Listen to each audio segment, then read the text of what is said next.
Kata Allah, dan di langit rezeki Anda sudah disiapkan, ditetapkan, ya, dan tidak akan tertukar.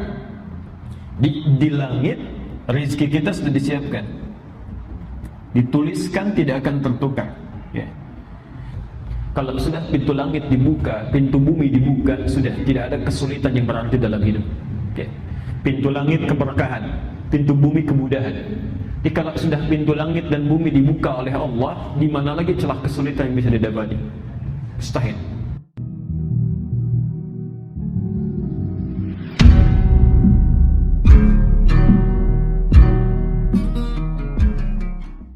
Di segala kebutuhan dunia kita, kalau ingin diberikan oleh Allah, ya, baik urusan makannya, baik urusan masalah sandangnya, baik urusan masalah papannya, apapun yang kita butuhkan dalam dunia, maka sifat Allah yang mewujudkannya disebut dengan Rahman. Rahman. Baik. Kalau itu sudah bisa kita dapatkan, maka Masya Allah, ya, ya kita ambil logikanya. Yang punya rizki Allah, yang punya kemudahan Allah, yang punya fasilitas Allah, ya. Saya sering rewel mengatakan, kenapa sih ada manusia yang saling menyingkirkan, menyungkurkan, menyudutkan untuk berebut yang sedikit, yang Allah punya yang banyak tidak diminta, ya. Yang paling cerdas itu kan sederhana, yang punya rezeki Allah, kenapa tidak kita dekati Allah, ya. Yang punya solusi Allah, kenapa tidak minta kepada Allah, ya. Karena itu orang cerdas ketika akan memohon sesuatu supaya mudah didapatkan, dia akan sertakan Allah, ya. Dia sertakan Allah dalam pekerjaannya, dia sertakan Allah dalam aktivitasnya, ya. Jadi kalau orang menyertakan Allah, itu mustahil. Akan sulit itu mustahil, pasti mudah, ya. Pasti mudah, ya. Saya kasih perbandingan begini. Ini urusan dunia dulu, ya. Yang para ikhwan dulu. Saya tanya, rizki itu adanya di mana? Di langit atau di bumi? Tahu dari mana? Quran surah 51 ayat 22. Kita usahakan dari Al-Quran, kemudian Sunnah. Kalau kita temukan dari situ, itu yang terbaik, ya, sebelum mencari yang lain. Bismillah. Quran surah 51 ayat 22. Ini teori tentang rezeki, ya. Kita lihat misalnya.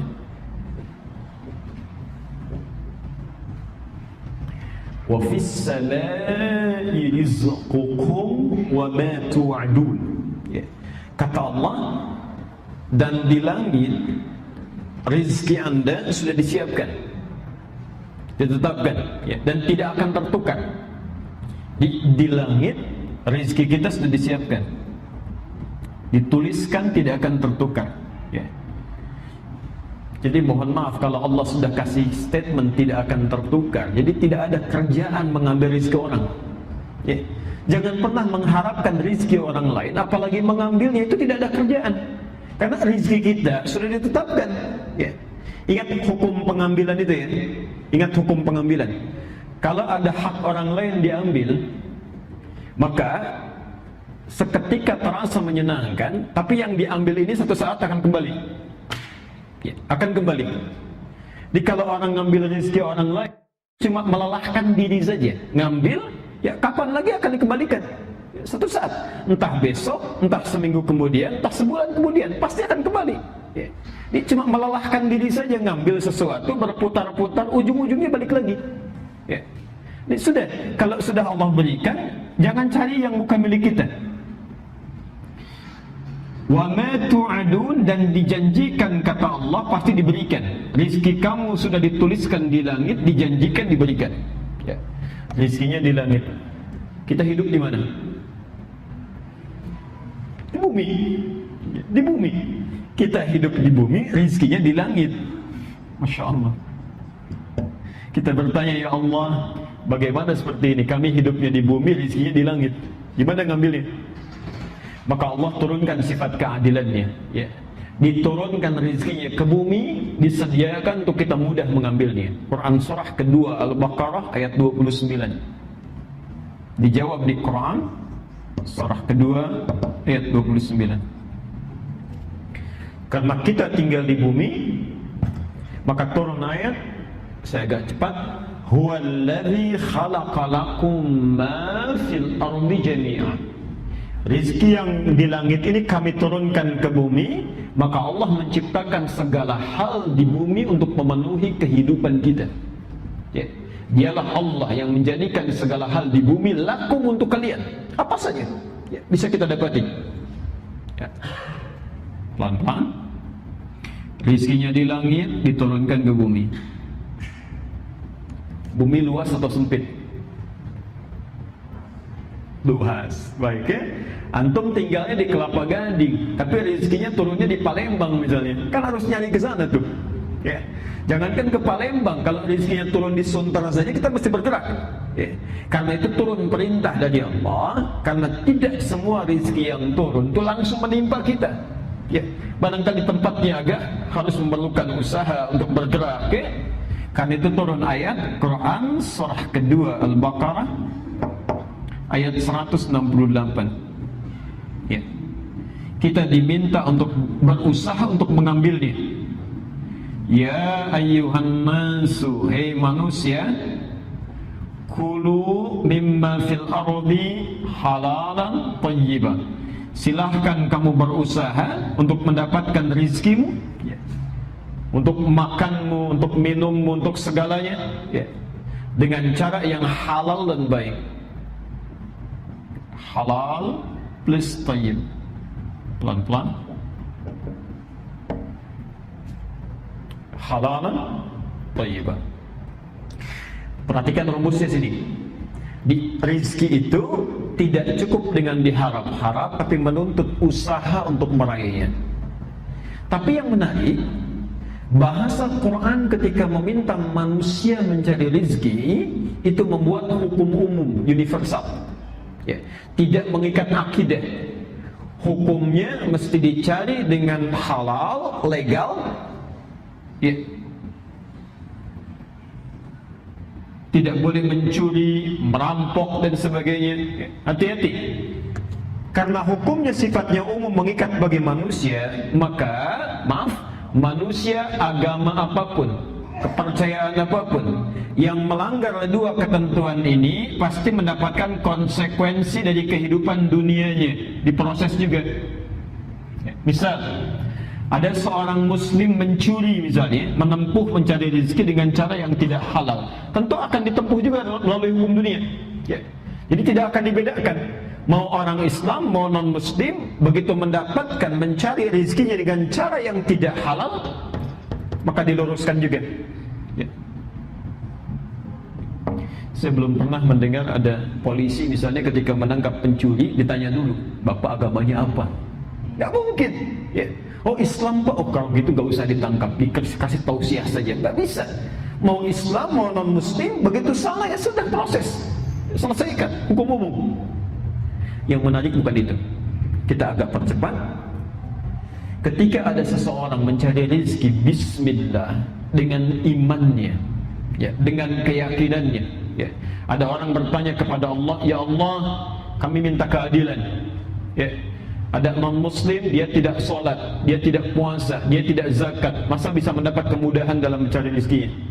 Kami yang sholat, yang puasa, yang berhaji, yang beribadah, harusnya ada perbedaan, ya, ada kemudahan mendapatinya. Maka Allah turunkan ayat khusus yang diberikan hanya pada orang-orang yang punya iman. Quran surah kedua Al-Baqarah, ketentuan kedua, ayat 172. Pelan-pelan. Nanti silakan Anda perhatikan bagaimana cara Al-Quran mengungkapkannya. Yang di sini 168, ya ayyuhan nas, yang ini, hei manusia. Manusia sifatnya universal, bisa bagi seorang muslim atau non-muslim. Tapi ketika menyebutkan di ayat 172, dirubah dari nas menjadi amanu.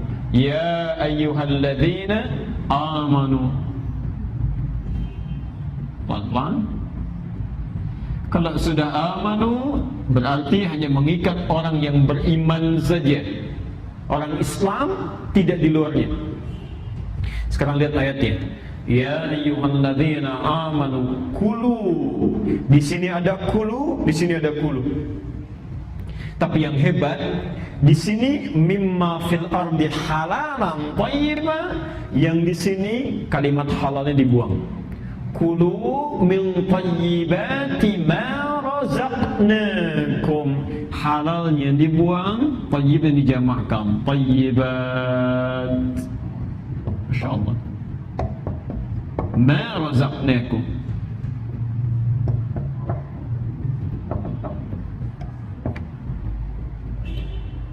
Perhatikan pelan-pelan. Yang di sini ketika Allah meminta orang-orang beriman berusaha, bekerja, beraktivitas, disebut imannya, dihilangkan halalnya. Ya ayyuhalladzina amanu kulu min thayyibati, halalnya dibuang. Kenapa ketika menyentuh orang-orang beriman, meminta dia bekerja, kalimat halalnya dibuang? Karena orang-orang beriman itu otomatis dengan imannya akan menuntun dia mencari yang halal. Di ketika dia mengucapkan bismillah dalam langkahnya, itu mustahil langkah bismillah itu melangkahkan ke tempat yang haram, itu mustahil. Ya. Di ketika dia mengucapkan bismillah dalam pekerjaannya, itu imannya otomatis akan menuntun kepada yang halal. Jadi kalau ada orang merasa beriman, bahkan mengucapkan kalimat Allah dalam pekerjaannya, tapi dia mengerjakan yang haram dalam pencariannya, ada yang salah dalam imannya, ada yang keliru. Nah sekarang perhatikan, kalau ada orang-orang mengerjakan sesuatu bismillah, bismillah, bismillah, merasa diawasi Allah dengan maknanya, bukan hanya kalimat yang mengalir di lisannya, maka sifat Rahman Allah diturunkan pada dirinya saat di dunia. Rahman, maha pemilik segala keluasan dunia. Ma razaqnakum, lihat kalimatnya. Maka kami yang akan mudahkan dia mendapatkan rezeki, bukan dia yang lelah mencarinya. Ini ma razaqnakum, kami yang berikan, bukan kamu yang lelah untuk mencarinya. Ya.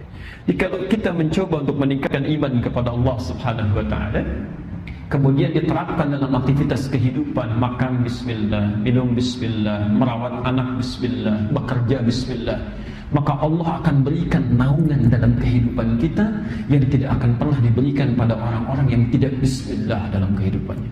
Jelas ya? Baik. Apalagi kalau dibuktikan dengan amal soleh. Ya. Ini bukan cuma kerjanya bismillah. Saat Anda bekerja, waktu salat Anda salat, ya.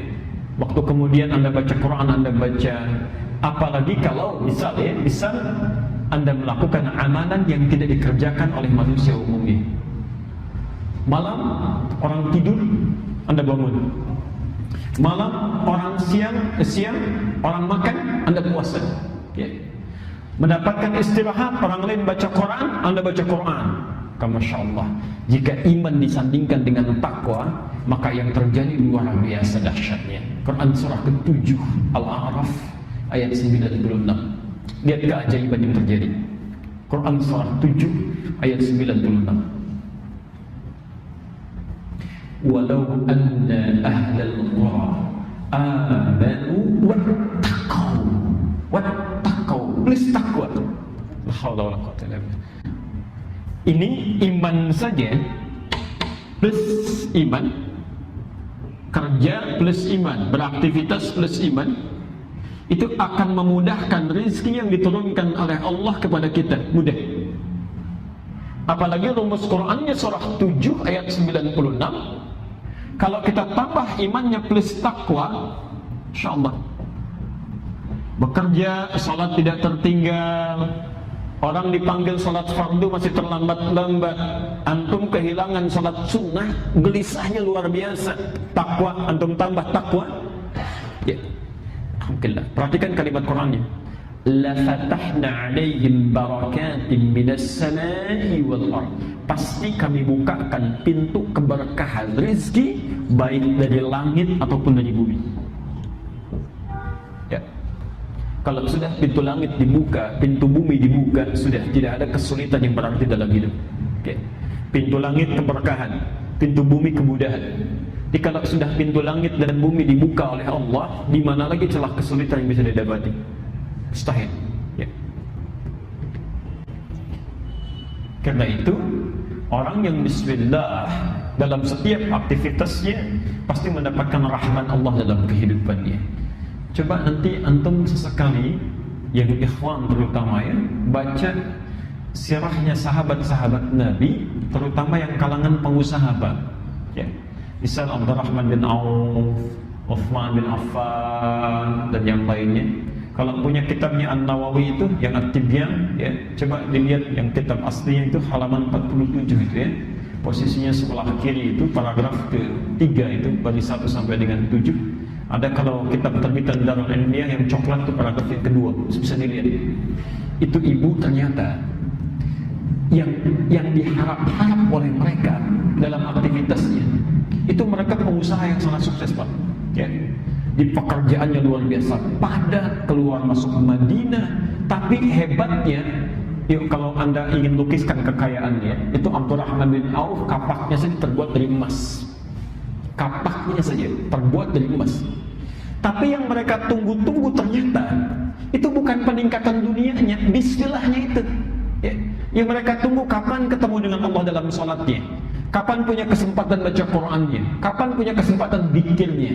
Ini mereka merasakan ketika meningkatkan takwanya kepada Allah, kemudahan itu didapatkan ya.